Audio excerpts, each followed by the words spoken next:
Hello दोस्तों, welcome to daily one question practice series for part A for CSIR NET life science 2023। आइए video शुरू करते हैं और देखते हैं आज कौन से क्वेश्चन को हम प्रैक्टिस करने वाले हैं। तो देखिएगा, आज की इस वीडियो में जो क्वेश्चन हमारे सामने है ये दिसंबर 2019 का क्वेश्चन है और यहाँ पर दिया है गिवन दैट के, और ये जो मार्क है is 1 multiply 2 multiply 3 then so on which is the largest among the following numbers। मतलब इसमें पूछा है, आपको ये बता दिया है कि इसका मतलब ये होता है और इन चारों में से सबसे बड़ा नंबर कौन सा है। तो ये क्वेश्चन जो है नंबर सिस्टम से आया हुआ है। चलिए मैं बता देती हूँ उसको कैसे सोल्व करना है। तो किसी भी डिजिट के आगे अगर इस तरीके से दिया होता है तो इसका मतलब है कि आप उस डिजिट तक उसको मल्टीप्लाई करते रहेंगे।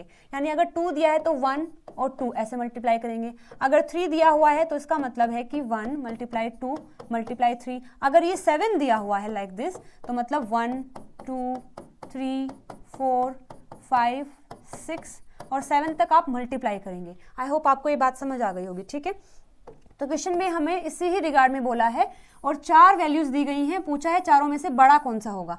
तो सबसे पहला दिया हुआ है 2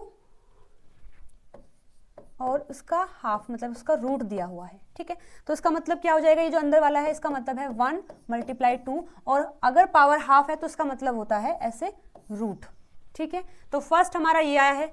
सेकंड में क्या दिया हुआ है, सेकंड में दिया है 3 करके और उसका पावर स्क्वायर में क्यूब में दिया हुआ है 3 और फिर 1/3।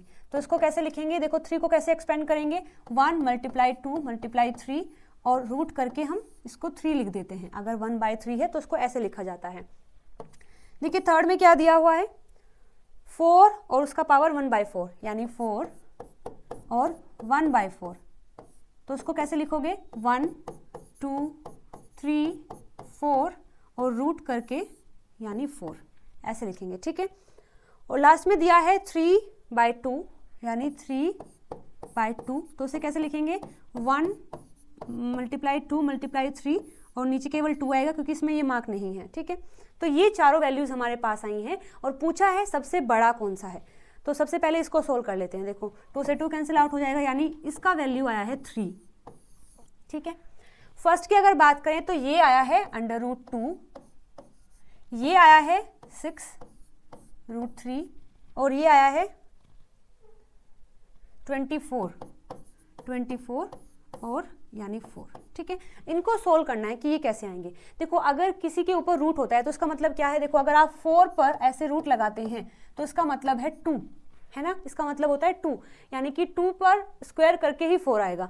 तो अब अगर 4 का जो रूट है उसकी वैल्यू 2 है तो आप देखो 2 की उससे भी ज़्यादा छोटी आएगी, है ना। मैं फिर से बता देती हूँ, अगर यहाँ रूट में 4 है तो उसकी वैल्यू 2 है।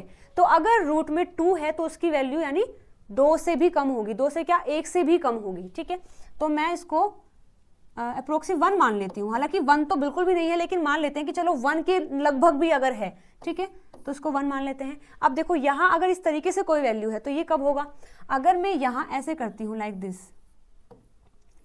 एक मिनट रुकिए, अगर मैं ऐसे करती हूँ और फिर 3 करती हूँ तो इसका मतलब है 2 यानी 2 मल्टीप्लाई 2 मल्टीप्लाई 2 यानी जो 2 का क्यूब है उसकी वैल्यू 8 होती है। तो जब आप इसको बाहर निकालते हैं तो इसका 2 आंसर आता है। तो मतलब अगर 8 का हम करते हैं तो 2 आता है। तो देखो 6 का इससे भी कम आएगा यानी 8 अगर आप रूट में रख रहे हैं तब वैल्यू 2 आती है। तो 6 में अगर रखेंगे तो बहुत कम आएगी। चलो इसको भी अप्रोक्सीमेट 1 मान लेते हैं कि 1 आ जाएगी। ठीक है, तो अगर इसको एक्सप्लेन करने की बात आती है तो किसी रूट पे अगर 4 रखा होता है तो इसका मतलब क्या है, देखो अगर आप 81 रखते हैं और इसको रूट 4 में रखते हैं तो इसका मतलब इसका आंसर आएगा 3 यानी कि 3 मल्टीप्लाई 3 मल्टीप्लाई 3 मल्टीप्लाई 3 तो आता है 81 यानी 3 की पावर अगर आप 4 रखते हैं तो 81 आता है। यानी अगर रूट में 81 है तो उसका आंसर आया है 3। अब देखो अगर रूट में यहाँ 24 है यानी 24 होके फिर 4 है तो मतलब इसका वैल्यू कितना कम होगा, समझ सकते हैं आप कि अगर 81 है तो 3 आता है तो 24 में तो और भी बहुत कम आएगा। चलो इसको भी अगर हम 1 मान लेते हैं तो इन तीनों का ही वैल्यू हमने 1 निकाला है और जो 4th ऑप्शन है उसमें 3rd आया है। तो आप बताओ कि चारों में सबसे बड़ा कौन सा होगा, ऑब्वियसली द 4th वन। ठीक है, तो यहाँ पर हमारा सही आंसर हो जाएगा द 4th ऑप्शन। इन चारों में सबसे बड़ा ये है। तो ये हमारा सही आंसर हो जाएगा। चलिए एक क्वेश्चन और सोल्व कर लेते हैं। ये भी दिसंबर 2019 का क्वेश्चन है और ये भी नंबर सिस्टम से आया हुआ है। लिखा है which of the following 7 digit number can not be the perfect square. यहाँ आपको 3 डिजिट दी गई हैं, जो मतलब कि 3 आपको यहाँ नंबर दिए गए हैं 1, 2 और 3। इन तीनों में से परफेक्ट स्क्वायर कौन सा नहीं है ये आपको बताना है। परफेक्ट स्क्वायर का मतलब देखो क्या होता है, जैसे कि 4 क्या है, एक परफेक्ट स्क्वायर है, यानी कि 2 मल्टीप्लाई 2 आप करते हैं तो आपको 4 मिलता है, तो ये एक परफेक्ट स्क्वायर है। जैसे कि अगर 9 की बात करें तो ये भी एक परफेक्ट स्क्वायर है, क्योंकि 3 मल्टीप्लाई 3 क्या आता है 9, तो 9 भी एक परफेक्ट स्क्वायर है। तो आपको बताना है कि क्या ये तीनों वैल्यूज परफेक्ट स्क्वायर है। तो अगर आप वैसे करने चलेंगे तो कितना बड़ा वैल्यू हो जाएगा। तो यहाँ ऐसे सोल्व करने के लिए एक तरीका होता है, अगर आपको परफेक्ट स्क्वायर निकालने हैं तो यहाँ आपको देखनी होती है यूनिट डिजिट और देखनी होती है टेंथ डिजिट। यूनिट का मतलब है कि जो भी आपने नंबर लिखा है उसका जो सबसे लास्ट वाला है, जैसे कि मैं लिख देती हूँ यहाँ 111, तो ये जो है इसकी यूनिट डिजिट है, ये इसकी 10 डिजिट है और ये इसकी 100 डिजिट है और ये 1000 डिजिट है। तो बस आपको परफेक्ट स्क्वायर के लिए लास्ट वाली 2 यूनिट ही चेक करनी होती है, ये यूनिट और ये 10 वाली, ठीक है। तो देखो अगर यहाँ यूनिट डिजिट 0 है तो उसकी 10 डिजिट भी 0 होनी चाहिए, तो ही वो परफेक्ट स्क्वायर होगा। यानी कि अगर 10 यूनिट डिजिट 0 है तो 10 भी 0 होनी चाहिए, तो मतलब ये एक परफेक्ट स्क्वायर होगा। जैसे एग्जांपल के लिए 100 की मैं बात करूं तो ऑब्वियसली ये एक परफेक्ट स्क्वायर है, क्योंकि 10 मल्टीप्लाई 10 से बनता है तो एग्जैक्ट वैल्यू हमें 100 मिलती है, तो ये एक परफेक्ट स्क्वायर है, ठीक है। ऐसे ही अगर यूनिट डिजिट 1 है तो उसकी जो 10 डिजिट है वो कुछ भी इवन होना चाहिए, यानी कि इवन यानी 2 होना चाहिए, 4, 6 कुछ भी हो सकता है, लेकिन वो इवन ही होना चाहिए, तो भी वो एक परफेक्ट स्क्वायर होगा, ठीक है। जैसे कि मैं अगर बात करूँ यहाँ, अगर मैं 8 रख देती हूँ, क्योंकि 8 भी एक इवन नंबर है, तो ये भी एक परफेक्ट स्क्वायर है। कैसे, देखो 9 मल्टीप्लाई 9, तो इसका क्या आता है 81 ही आता है, तो ये भी एक परफेक्ट स्क्वायर है। तो अगर यूनिट डिजिट 1 है तो 10 डिजिट इवन नंबर होना चाहिए, ठीक है। आगे देखो, अगर यूनिट डिजिट 4 है तो 10 डिजिट कोई भी इवन नंबर होना चाहिए, यानी कि अगर यहाँ 4 लिखा है तो यहाँ कोई भी इवन चलेगा, तो वो एक परफेक्ट स्क्वायर है। अगर यूनिट डिजिट आपका 5 है तो जो 10 डिजिट है वो 2 होना चाहिए, तो भी वो एक परफेक्ट स्क्वायर होगा। यानी कि अगर 10 डिजिट 5 है तो उसके आगे 2 होना चाहिए, हमेशा ही 2 होना चाहिए, तो ही वो एक परफेक्ट स्क्वायर होगा। जैसे कि देखो 5 की अगर बात करें, 5 मल्टीप्लाई 5 आपको परफेक्ट स्क्वायर मिलता है 25, ठीक है, तो भी होगा। अगर यूनिट डिजिट 6 है तो 10 डिजिट कोई भी ओड नंबर होना चाहिए।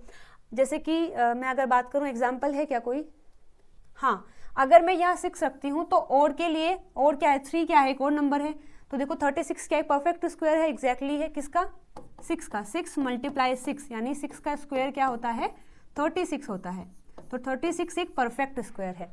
ऐसे ही यूनिट डिजिट अगर 9 है तो हमारी जो 10 डिजिट है वो कोई भी इवन नंबर होना चाहिए, तो ही ये एक परफेक्ट स्क्वायर होगा, ठीक है। तो ये टेबल आपको लर्न करनी है, इस टेबल से आप डायरेक्टली अपना क्वेश्चन सोल्व कर सकते हैं। तो क्वेश्चन में हमें ये 3 वैल्यूज दी गई हैं, अब चलिए चेक कर लेते हैं। देखो ये इसका यूनिट डिजिट है, अगर ये 6 है तो कोई ओड नंबर आना चाहिए, लेकिन ये तो ओड नहीं है, ये तो इवन है, यानी ये एक परफेक्ट स्क्वायर नहीं है।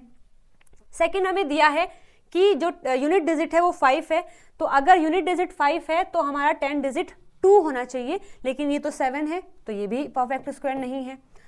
आगे जो थर्ड डिजिट है, नंबर है, इसमें बताया है कि जो 10 डिजिट है वो 0 है, तो अगर यूनिट डिजिट अगर 0 है तो 10th डिजिट भी हमारी 0 होनी चाहिए, लेकिन ये 1 है, यानी ये भी परफेक्ट स्क्वायर नहीं होगा। ये तीनों ही परफेक्ट स्क्वायर नहीं है। और क्वेश्चन में देखो हमसे पूछा है कि कौन सा परफेक्ट स्क्वायर नहीं है, तो तीनों ही नहीं है, यानी all 3 are not the perfect square. हमारा सही आंसर हो जाएगा द 4th ऑप्शन, ठीक है। ओके, तो 2 क्वेश्चन हमने सॉल्व कर लिए हैं, एक क्वेश्चन आपके लिए है, ये भी दिसंबर 2019 का क्वेश्चन है। यहाँ पर how many non square rectangle are there in the following figure consisting of 7 square. ये आपको एक फिगर दिया गया है, इसके अंदर 7 स्क्वायर है, यानी ये 1 2 3 4 5 6 7। आपसे पूछा है कि कितने रेक्टेंगल हैं विदाउट द स्क्वायर, यानी आपको स्क्वायर नहीं काउंट करना है, रेक्टेंगल बस मतलब स्क्वायर से अलग आपको काउंट करना है। क्योंकि देखो स्क्वायर भी क्या है, एक रेक्टेंगल ही है। रेक्टेंगल क्या होता है, जिसके पास 4 आर्म्स होती हैं, 4 लाइन होती हैं, और स्क्वायर भी क्या है, उसके पास भी 4 होती हैं।